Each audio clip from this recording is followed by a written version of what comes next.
Hi, everybody. We have a guest with us today. I'd like to introduce Dr. Jonathan Rossing. He is the chair of the communications department at Gonzaga University. And if you recognize his last name and you've seen my full name, then yes, you figured it out. We are related. Jonathan is my brother. Excuse me, Dr. Rossing. We've talked about hierarchies and how to address faculty and professors and so forth. But if I slip, keep in mind that we have been related for a lot longer than either one of us has had a PhD. So keep that in mind. All right, so I'm introducing Dr. Rossing, and he has a background, really interesting research background, looking at humor and race, the intersection of the two. And so if you could start, Dr. Rossing, by just telling us a little bit about your research background, how you got interested, and what you study, that would be great. Sure. So my training is in communication and rhetoric specifically, so persuasive communication and sort of cultural meaning making. And so I started studying humor as a way of addressing and making sense of race and racism in US culture, and have done a lot of research about specifically the ways people use humor to broach topics and educate people around issues that we don't often like to talk about. There are plenty of ways that humor can be used destructively and oppressively. People will tell racist jokes, and all of that is sort of a detrimental way of using humor. But I've tried to focus on how humor can be used in a positive way to connect, to educate, to disrupt our common ways of thinking. So yeah, that's kind of what I've spent most of my professional career studying. Okay. And you've even traveled, correct? I mean, in this research topic, you've gone abroad. That's correct. So most of the research that I've done had been focused on a US context, but several years ago I got a grant to study humor in South Africa. So the South African history and political structure coming out of apartheid has some similarities and parallels to US racial history. And so in the same way that sort of racial comedy, particularly by comedians of color, started booming in the late 60s, early 70s and beyond, South Africa in the last 20 years since apartheid ended, that is their state-sanctioned segregation ended, they've had quite a boom also in comedy, and a number of Black comedians in South Africa who have really gained notoriety. We are familiar here with Trevor Noah, the host of the show, who got his start on those comedy circuits in South Africa and gained international acclaim. So yeah, I had a chance to study some international humor as well, and how people around the world are using humor to address race and racism. Great, thank you very much. All right, so I'd like if maybe you could talk a little bit about, and one of the pieces that the students are reading for today talks about how people use humor, for example, in TED Talks. In fact, they use the word infotainment, which I know in the past people have kind of used that pejoratively, said, ugh, something is infotainment, as if it can't be both engaging and educative. So maybe talk to us a little bit about what you see as the role of humor in making connections with your audience. Like why does it help us engage with the audience? Yeah. And humor plays all sorts of functions. There's a whole lot of psychology research on sort of the roles and functions of humor that I've dived into as well, despite my background in communication. One of the biggest things is it helps people identify and connect cultural commonalities.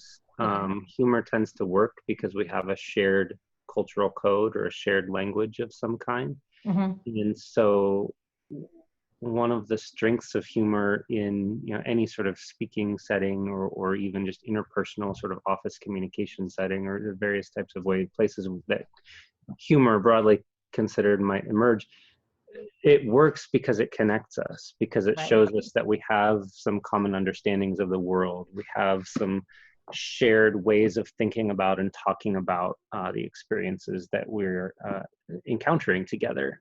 So it's kind of a shared meaning making process. So that's one of the reasons why it's so powerful. It can also diffuse situations pretty readily. How do you mean? Especially if we're feeling nervous, if an audience is feeling nervous, if people are sort of uncertain about something. This is why I'm so interested in humor and race, because race is often a topic that people aren't always comfortable talking about. Right. And in particular, a lot of white folks in the Right. US culture aren't always comfortable talking about. Mm-hmm. And so you take this taboo topic, and humor has always addressed social taboos and cultural taboos, like for centuries, I would argue. Right.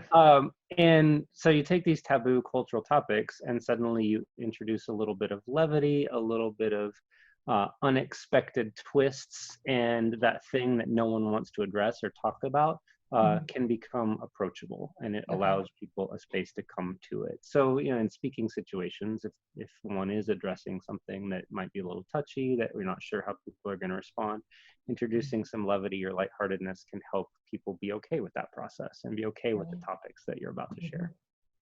Well, and it can also, I mean, the other benefit too, exactly what you're talking about, the shared commonality or addressing some unease or awkwardness. I mean, that then feeds back to the speaker. So if you're the speaker or the presenter and you're nervous about public speaking and you feel really awkward, your heart's racing maybe, and you're jittery. And I know that, oftentimes I'll see students standing up at the podium and their legs they might keep their hands straight, but their legs will be shaking and so forth. So, one of the benefits too in creating this engagement or dealing with that awkwardness is that then it can relieve the speaker too. The speaker can feel themselves kind of settle and calm a little because they've gotten some positive feedback from the audience. And then everyone feels like, okay, we're on the same page. It's not me versus them. We have this shared experience, and then it can really help the speaker too. Yeah. So there's a lot of power actually in being able to make a joke and crack a joke about yourself.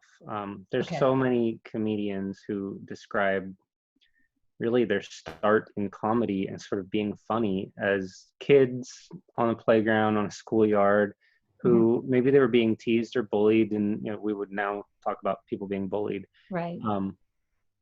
And they turned to humor as a way to sort of diffuse all of that and gain control of the situation. And they said, rather than waiting for someone else to crack the joke, I just took the power away from them and gave it to myself and cracked the joke first. Right.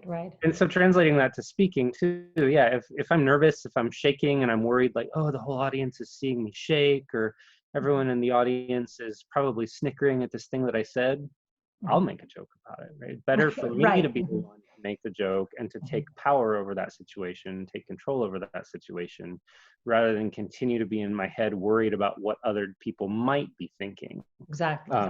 Half the time, they're probably not even thinking any of the things that I'm worried about, but still, like, it gives me the control to sort of name those things and diffuse them quickly and then move on. And make me feel a little bit, or make any speaker feel a little bit more comfortable and confident. Right. And I think exactly confidence is really the key point. I want to come back to a little bit later, going back to the idea of racial humor and so forth. And I'd like to have you talk a little bit about what's off the limits, what's not on the table, but let's get to that in a minute. One of the things I'd like you to sort of address that you started talking about and maybe think about more and kind of relates to the readings is this idea of the joke. And so can you elaborate a little bit more based on sort of your understanding and all of your research you've done, but in lay language, right? If you could elaborate a little more, why don't we, when we're talking about using humor, particularly in business presentations, any, but the course is business communication. So why don't we want to start with jokes? Like jokes with a punchline, but bum, right? Why is that problematic? And what instead would be your guidance for when we say using humor to establish a connection? What do we mean? Some of the best humor is what's authentic and true to oneself and what one knows. I think a lot of times jokes, stock jokes, canned jokes, the sort of like written out punchlines that one might try to start a speech with, they fall flat because everybody knows it's not your joke. It's not your experience. And it just feels like a forced, stupid attempt to be funny. and it feels like a forced stupid attempt to just check off a box. Like oh, I read somewhere that you should start every speech with a joke. I guess I'll do that. Check. And Yeah. yeah, and that almost never works. Some of the best humor is just what comes naturally, what comes when I'm telling stories about myself. And you might, speakers might have some stories that they know tend to make people chuckle. Great, rely on those, fall back on those. If you're talking to a new audience, they haven't heard those stories before, so tell it again. Not a big deal. I also do a lot of improv. I perform improv and have done some research on. Oh, can you talk a little bit about that? I mean, maybe tell us first how you got into improv, and then what you're going to say about using that kind of humor. Sure. Well, since I've been doing so much research on sort of just more scripted comedy, sketch comedy, stand-up comedy, I wanted to sort of understand how improv related to all of that comedy world, improvisational comedy.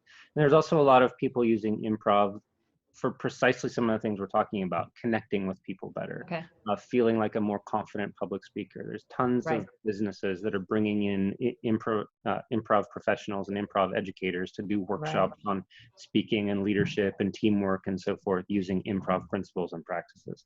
So it was a really interesting sort of communication research topic, is how is improv being used to train people.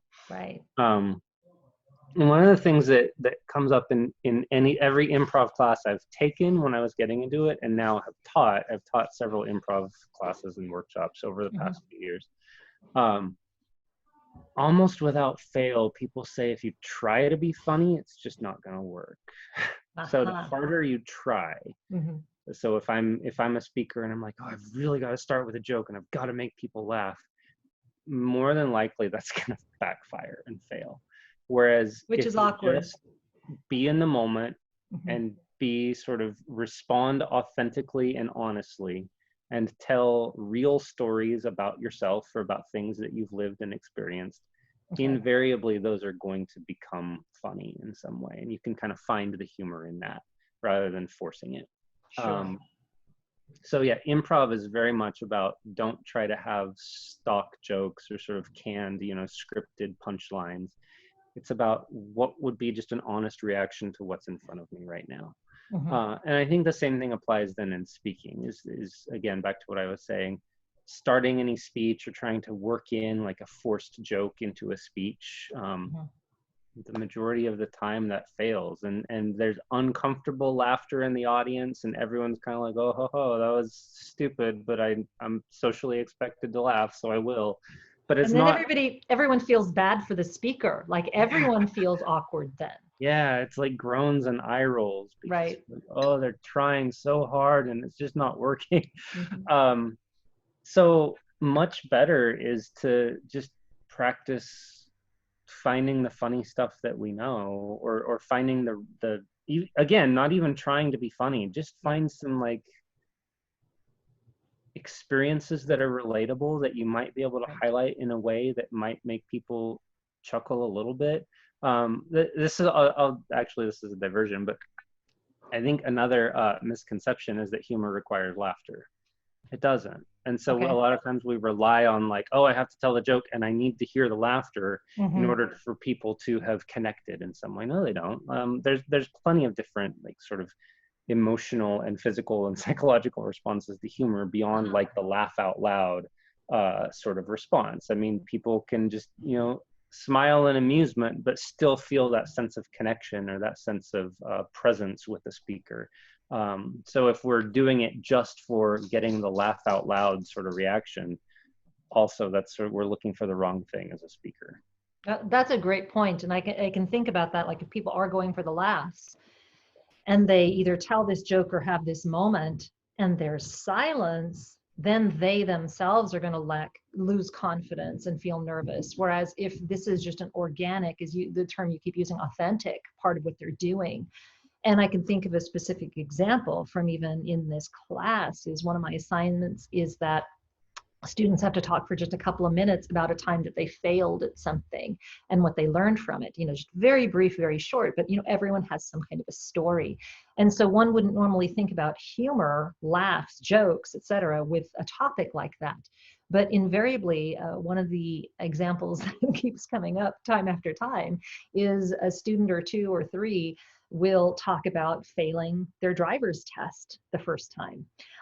And when I see the most successful sort of versions of that, what they do is they'll ask the class, all right, everybody, how many of you have taken your driver's test? And even that alone, it's not a joke, it's not even a story yet, but immediately this ripple goes through the class. And there's at least a handful of people who are laughing and shaking their head because they've been in the same boat. And then the person launches into a story, and here they're talking about something they failed. You know, maybe they couldn't parallel park. Maybe they actually had one student who ran into their parents' garage, right? But they're telling this story and they're being genuine and authentic and not going for laughs. It's just relatable. And so they have the audience. Everyone there is kind of on their side and on their page and excited to hear about this story, which one wouldn't expect with failure, which doesn't mean that everyone who's telling a failure story needs to make it funny. I'm just giving an example of how these aren't to like ha ha laugh out loud necessarily, and yet it's things that make the group smile, and then that sort of feedback creates more confidence. Everyone feels relaxed, and like I said, everyone's on the same page because it's authentic and it's organic. Exactly. Yeah. So how about in terms of, we kind of talked about storytelling, being present, being authentic. The other thing when you and I were discussing this topic and things that we could say about it is you mentioned something about for the people who are very nervous, and if they screw up, if they mess up, how can they use humor as a tool to help them get beyond that?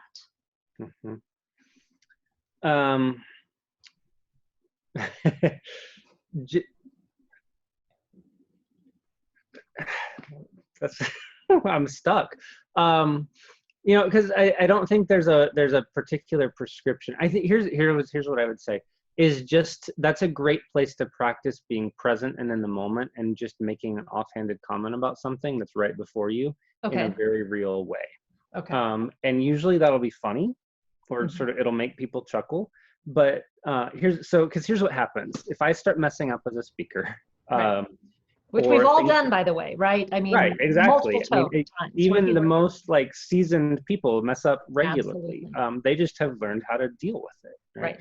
So what typically happens, especially if we're new to speaking or just really nervous with it, is we start messing up. We get in our heads. We start worrying about what we're doing. We start worrying about how other people are seeing us. Right. But we never name that thing. We just stay in our heads about it. And then I get more and more comfortable, and the audience gets more and more comfortable. And then instead of hearing anything that I'm saying, the audience is thinking instead about how uncomfortable they might feel for me or for themselves. It just creates this mass discomfort. And because we're afraid, right? We don't want to. We've screwed up, and what we're afraid of is drawing attention to that. Right. Yeah. So we try to keep plowing through. Meanwhile, we're skidding further off the rails because we don't want to shine a light on what we just did. Exactly.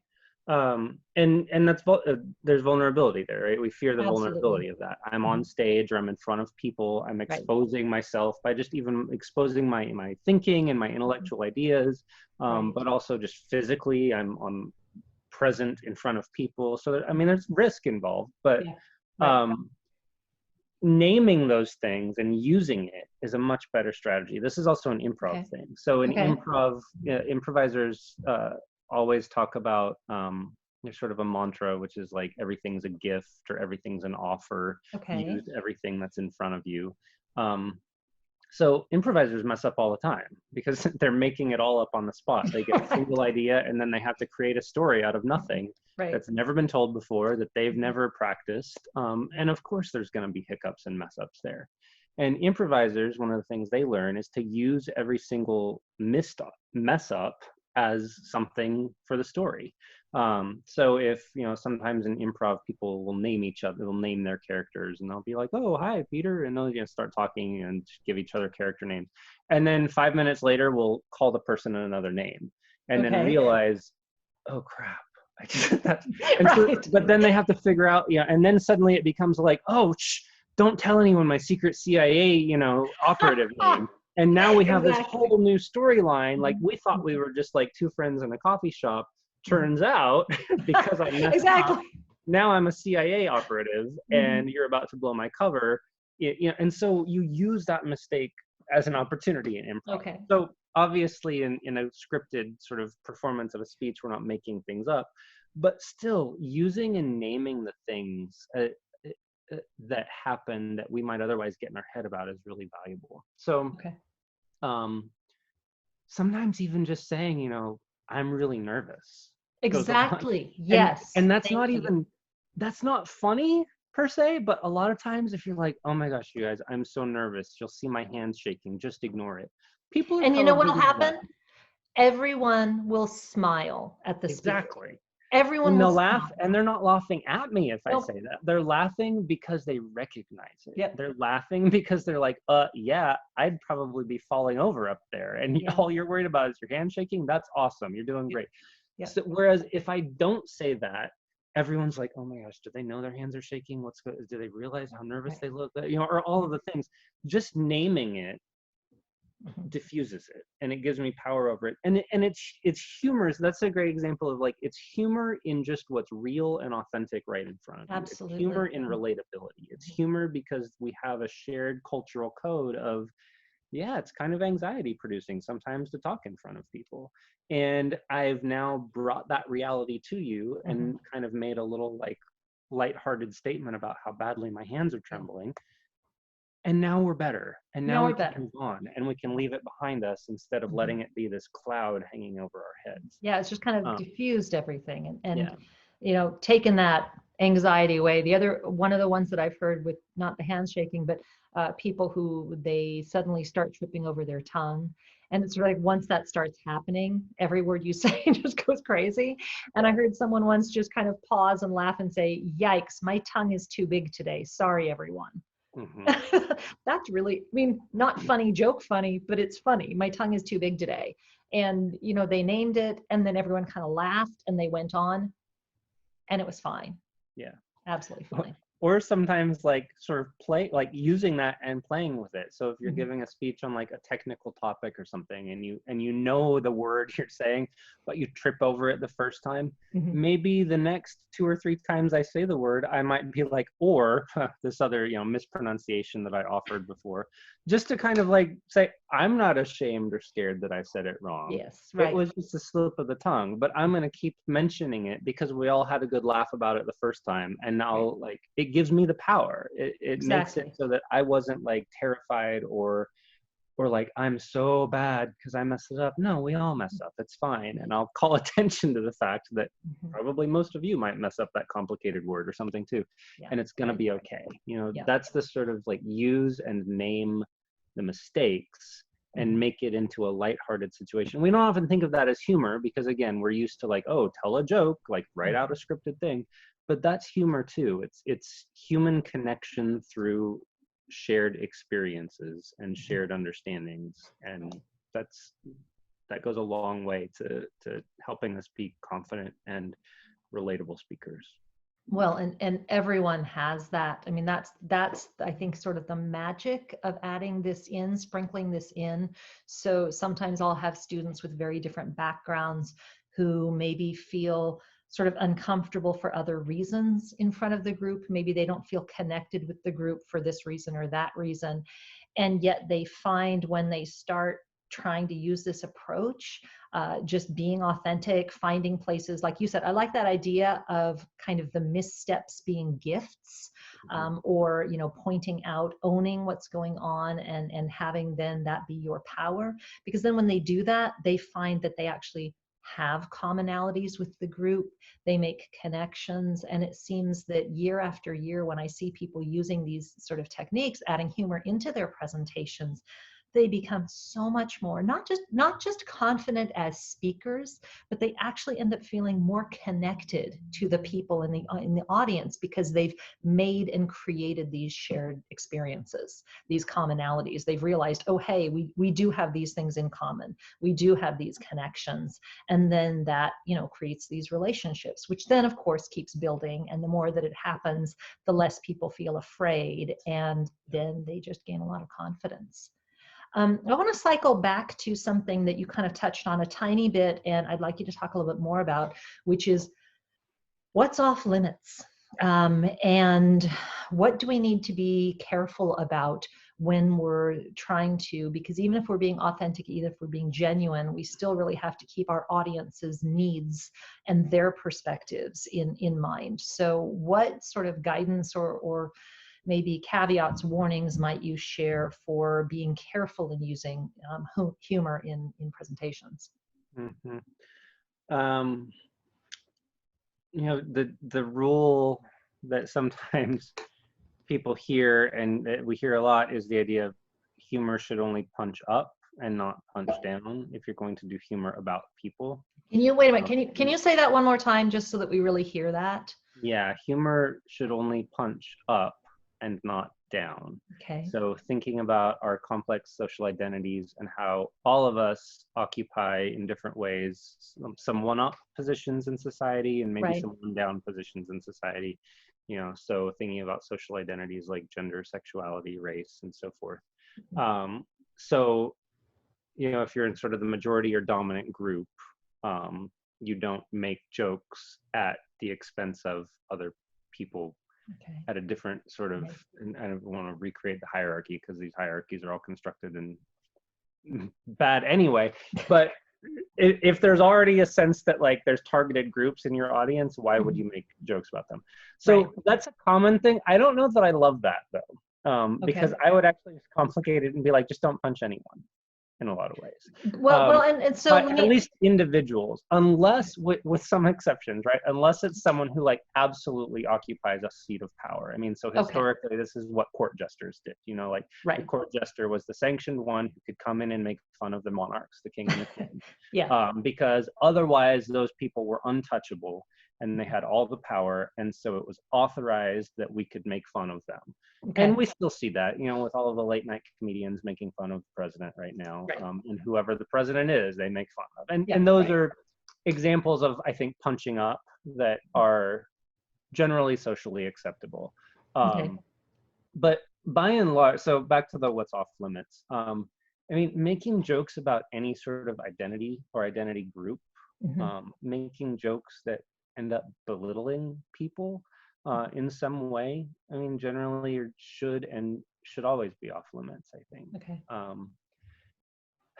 Sometimes people sort of use the mantra of like, well, I can tell that joke because I'm that identity position. Right, I've heard that a lot. I'm gay, and if I like tried to tell some sort of like off-color, gay joke, and then be like, oh, it's okay because I'm gay. This is where humor, the context of humor matters so much. Maybe that could be okay in a small circle of friends or family where there's known trust and a lot of familiarity with who people are and what they're about and what they stand for. I would never do that as a speaker, especially speaking to an audience of people that I don't know. I would never tell a joke about being gay. That was, especially one that was sort of off color and maybe put like that identity in a bad light. Even though I might try to claim like, well, I'm authorized to do that because I share that identity, I still don't know how people in the audience are going to feel about that. That's a great point. They may be uncomfortable. And as a speaker, my number one job is to put the audience first, not to put whatever I want to say first, but to say who's in my audience and how are they going to react. And if there's any risk that someone in that audience might be made to feel uncomfortable, might be made to feel like I'm actually attacking them, made to feel like, you know what, maybe there's a little bit more truth or edge to what he said than he's letting on. I shouldn't do that, because now I've lost that audience member or that set of audience members, and they're no longer going to pay any attention to the things I want them to hear. They're going to be focused on that thing that they said that was a little off color, or a little discriminatory, or a little like bullying, or grounded in a stereotype, or any of that stuff. So generally speaking, in a public speaking situation, or a large community situation or an office setting or something, steering clear of jokes that target other social identities or people's lives lived experiences Yeah. is not the best idea. I'm not saying never in any circumstance ever, because again, in small groups of people, Yeah. we might make a joke about who we are or about other people that are safe and known, and in that context, okay. Yeah. Sometimes still tread carefully. Well, and one of the sort of mantras for our class is know your audience.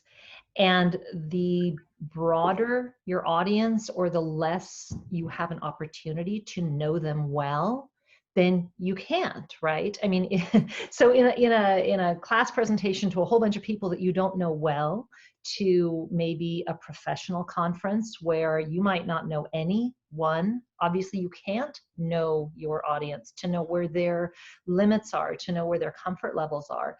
And so really, if you kind of go down that road, humor, whatever, sort of at the expense of anyone else, punching down, or even, identity, what you end up risking is breaking a trust, because you're trying to create a connection. You're trying to create this shared experience. And as soon as you set yourself in a position to make somebody uncomfortable, then they might not trust you anymore and you've lost them. You don't want to do that. One of the things that I talk about in class is this idea of circles, that concentric circles for our experience and where we are. And so our identity we might be within one sign of circle with people who share that exact identity. And so in that context, with those close people of trust and the shared experience and identities, you're right, we might be able to sort of joke around about certain things. And so you'll hear people say, well, my friends and I do this, or my family and I do this, so what's the problem? Well, you're in that shared context, right? You're in that inner circle. But then you branch out and there's a concentric circle. Well, maybe now you're tangentially related, so you aren't in the shared identity, but you're connected to it. Well, it starts getting iffier. And then the more you keep going into the concentric circles and get farther and farther from that center shared experience and identity, the more you run the risk of not having your intentions be understood, or being thought of as kind, or coming from a positive place. And the other thing that I mention in class all the time is, frankly, your intentions are irrelevant, because as soon as you have to go back and say, that's not what I meant, I'm sorry, I didn't mean, that wasn't what I was thinking, the damage is done. And now you're trying to rebuild trust that should never have been broken to begin with. So you just have to really be aware, which shouldn't make people afraid of using humor. It just really makes them need to think about their audience. Right. Who am I talking to? What is my connection with them? What do I really know about them? And that should really guide the degree to which you feel comfortable, articulating certain things or using humor in certain ways. And again, usually in business situations, things that are a little off color, things are a little risque, typically aren't that great. So I'd say to avoid those just in general in any kind of a professional setting. Right. Because like you say, context is everything in these cases. Yeah. So do you have any other thoughts for following up, or tips or guidance? I mean, I really appreciate this. I think you've shared so many helpful ideas, and hopefully everyone can use these moving forward to sort of, not only for their own benefit as speakers to lose some of the fear, but for their audience, because audiences like to feel connected to the speaker. I mean, none of us go in and sit down and look at the speaker and think, I want to hate you, right? I want to roll my eyes at you. I mean, I think because we've all been there, I think that our starting position is empathy and support, right? I mean, we want the speaker to do well, not just because we want to be entertained or infotained or whatever it may be, but because we've all been there, so we want it to go well. And I think that we have to take sort of that trust when we go in. But anything else that you could think of that you think people would benefit from on this topic? Yes. Okay. Well, as you were saying that, I just thought of another thing. Perfect. Great. I think we have a misconception about humor and comedy, that it's just so natural, and like, the people that are funny are just naturally funny and they just always know the right thing to say. I'm not a funny person, you hear, right? I'm Right. not a funny person, people say. Right. And that myth gets perpetuated because we see stand-up comedians and late night TV show hosts and whatnot who seem to riff and play so conversationally and Right. fluidly. But that is not true. They practice a lot. And so I Right.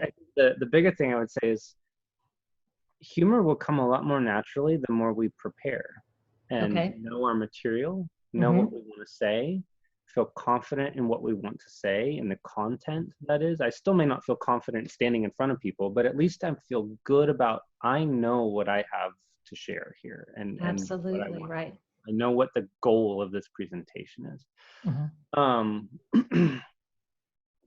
just to divert for a second, I mean, sometimes I think about any sort of public speaking engagement as like the audience has decided to give me the gift of their time. Oh, Like that's a great way to think about it. Uh-huh. they want me to do well, but also they have a million other things they could be doing. Mm-hmm. They could be hanging out with friends, they could be doing their work, they could be checking Right. their phone, they could be looking at it, they could be doing all sorts of. I want to honor their gift of time and Mm-hmm. attention because their attention could be spent in so many other ways. Right. So how do I honor that? Well, let me make sure that I'm prepared and that I've practiced and that I've rehearsed. Mm-hmm. So back to the comedy for a second. I think one of the this was shocking to me, even though I've studied this so much. Mm-hmm. Early on, though, I came across this. I mean, stand-up comedians, the final set, for example, that we see of a stand-up special Okay. is that like gets shown on Netflix, and recorded and Mm-hmm. distributed. That's usually the product of at least a year of fine-tuning or more. Like the Wow. stand-up comedian has like written, or even longer, they've written out their jokes, they've written out their sets, and then they've gone on a circuit and gone to comedy Mm-hmm. clubs and they record themselves, they listen to Mm-hmm. themselves, they're like, that joke didn't land quite right, I need to practice the timing of that, maybe this story would be better as a lead into this one, and so they rearrange it, and they do all of this, and it's practice, practice, practice, practice, and preparation. And same And I thing. think I think we tend to think of them, sorry to interrupt, but I think that's so good to hear because I think we tend to think of funny people, especially, or people who are good at public speaking, as if it's just this natural, innate, born gift.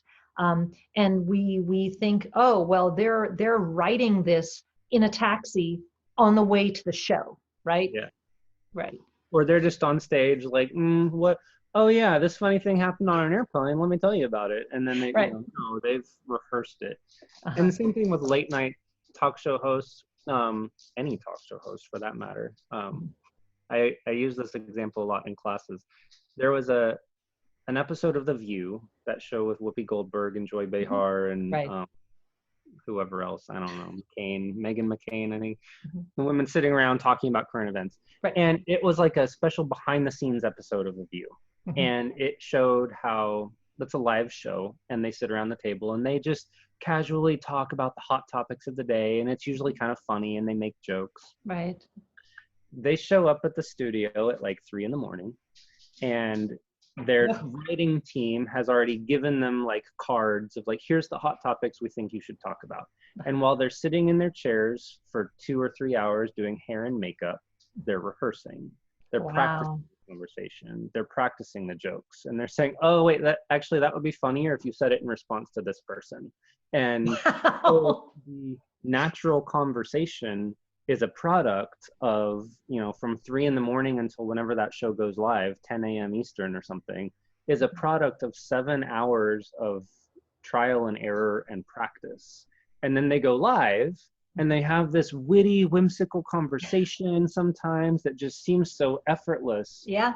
But it's because they've tried those lines out already. Mm-hmm. So that too is, I think, a great example of like, humor and comedy and anything isn't something that just like you snap your fingers and you do it, or a gift that you have or not. Mm-hmm. Like anything, it takes effort. And so as part of a public speaking process or a presentation process, it just shows how much preparation it requires, both to honor, again, the gift of time from your audience. Yeah. And then if I've prepared well enough and, it allows me to play with it. That's actually another great thing, is the idea of play. If I feel really secure in what I have to say, well, then I can go a little bit off script sometimes. Oh, And I right. can say, well, I know the flow of things. So if I pause to make a little joke about this thing that just like popped into my head because it seemed like the authentic thing to say in that moment, Right. no problem. I'll get right back on track. Right. And but you can only play effectively if you're prepared with what you know. Yeah.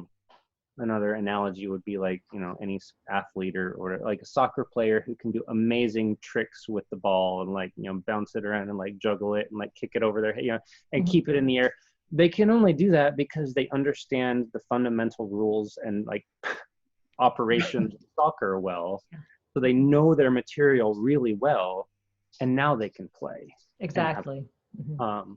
so preparation Yeah. leads to the ability to actually have some just off scripted, authentic, funny, humorous Mhm.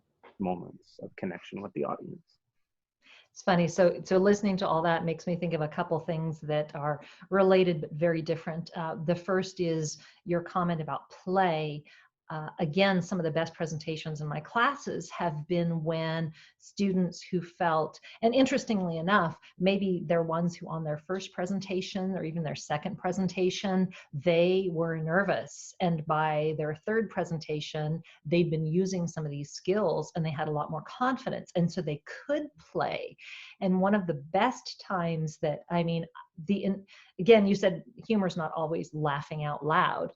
Mm-hmm. On the other hand, sometimes these situations arise and people lose it. And so one of the times that I remember that our class just could not stop laughing, myself included. I mean, I'm not a tear crier laugher, but I had tears pouring down my face, was when someone for their final presentation was doing, and I don't remember what their exact thrust was, but it involved Netflix.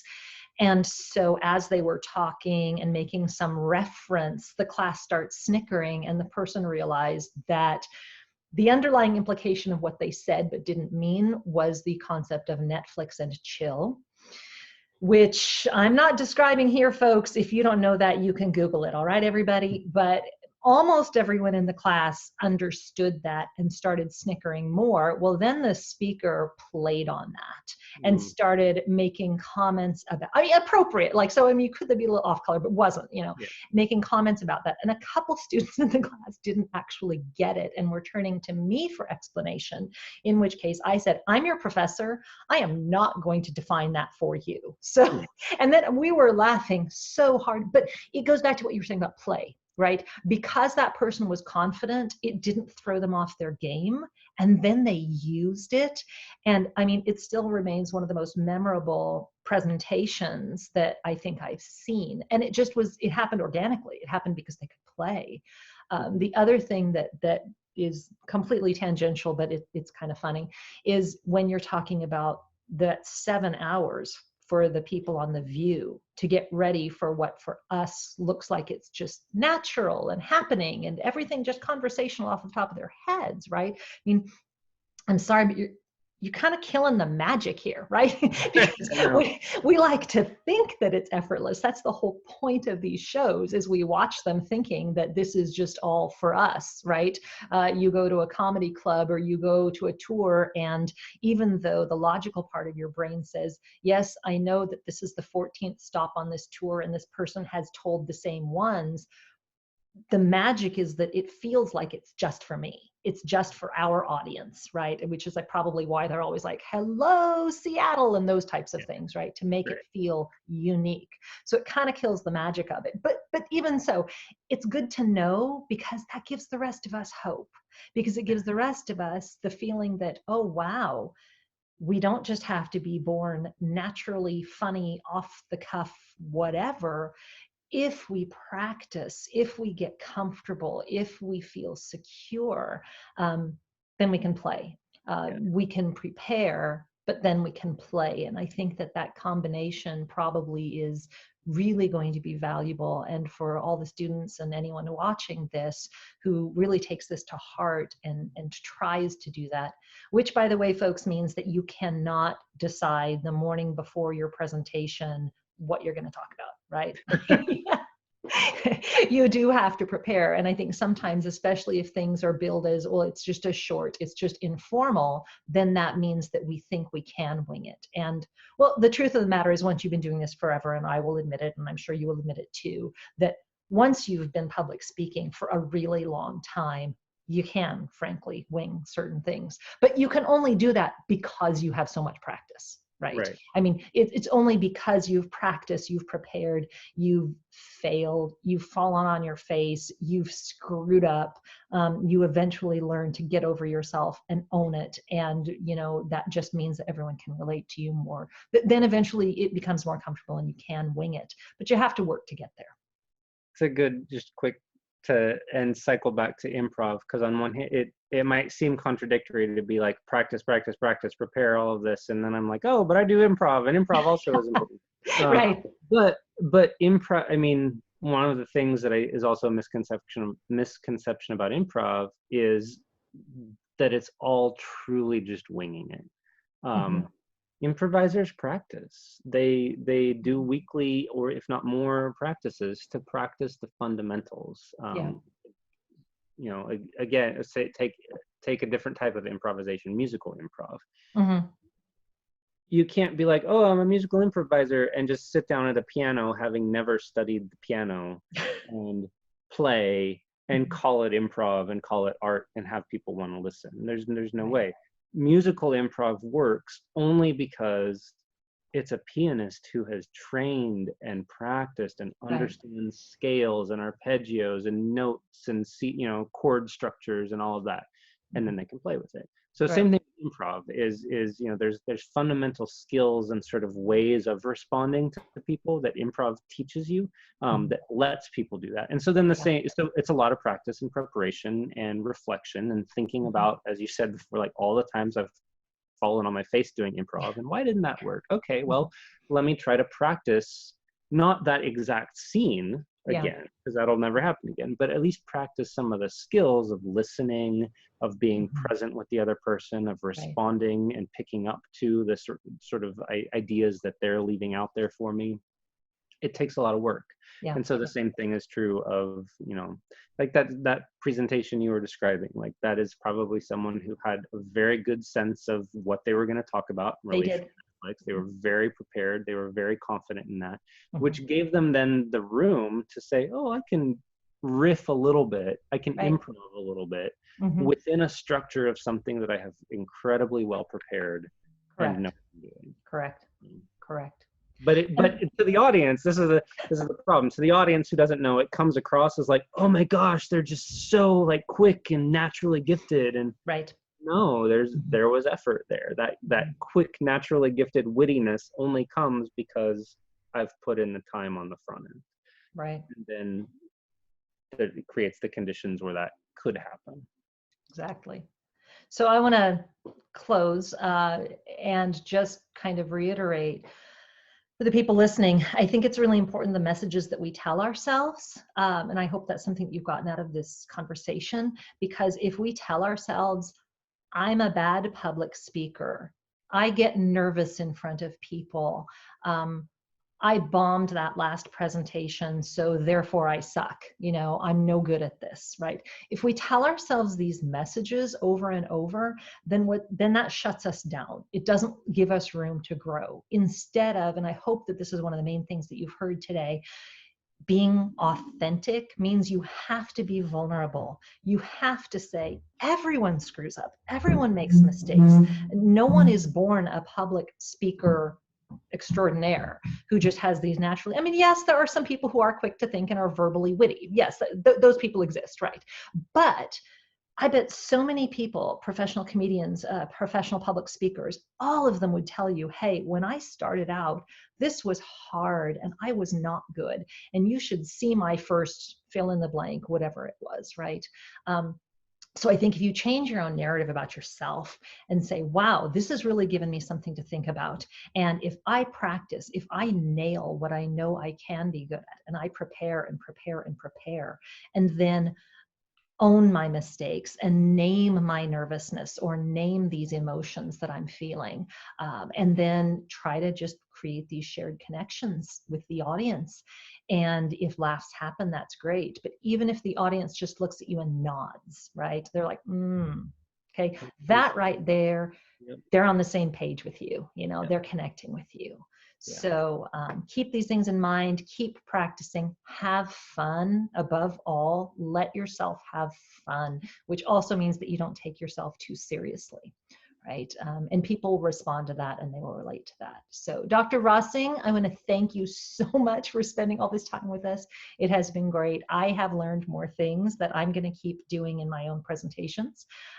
And I wish you all the best. I hope you are well. And thank you very much for today. Yeah, thank you. Okay.